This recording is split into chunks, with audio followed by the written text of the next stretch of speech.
Construct a scale of 2:75 to read meters, decimeters and centimeters, and make it long enough to measure up to 6 meters.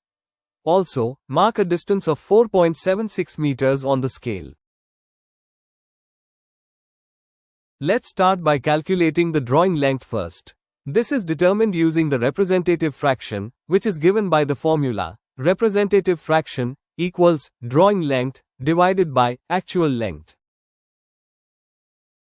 The given scale ratio is 2:75, meaning 2 units on the drawing represent 75 units in reality. Since the scale needs to measure up to 6 meters, we convert this distance into centimeters for convenience.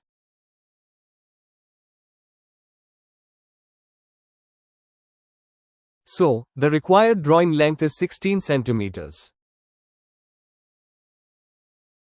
Now, let's prepare the layout of the diagonal scale step by step.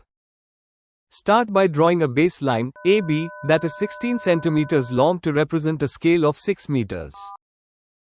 Then, divide the baseline into 6 equal parts, with each part representing 1 meter. And label them accordingly, as shown.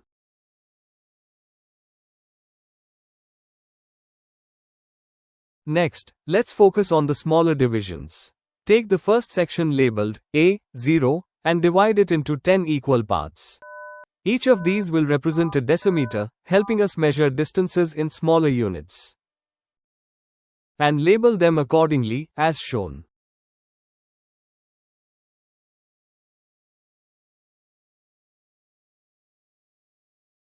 Now, at point A, erect a perpendicular line and mark off 10 equal divisions along it, ending at a point we will label D.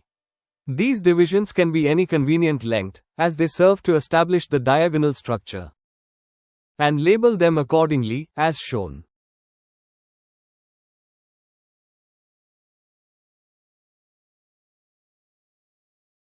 Complete the rectangle by connecting points to form ABCD.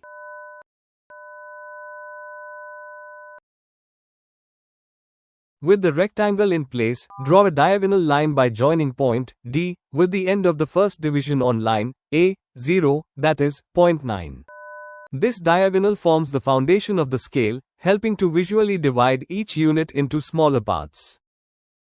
Next, draw lines parallel to D9 through each remaining point 8, 7, 6, and so on, until all subdivisions are formed. These parallel lines ensure accuracy in measurements down to centimeters. Now, draw horizontal lines through each division point along line AD.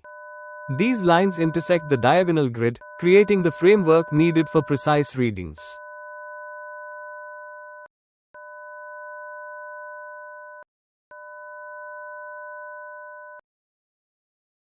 Finally, draw vertical lines from points 0, 1, 2, 3, and 4 along AB.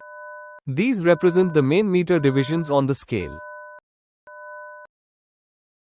With this construction, we have successfully created a diagonal scale that allows precise measurements of meters, decimeters, and even centimeters. Learn how to apply the scale to mark a specific distance in Part B. Thanks for watching, stay tuned for more.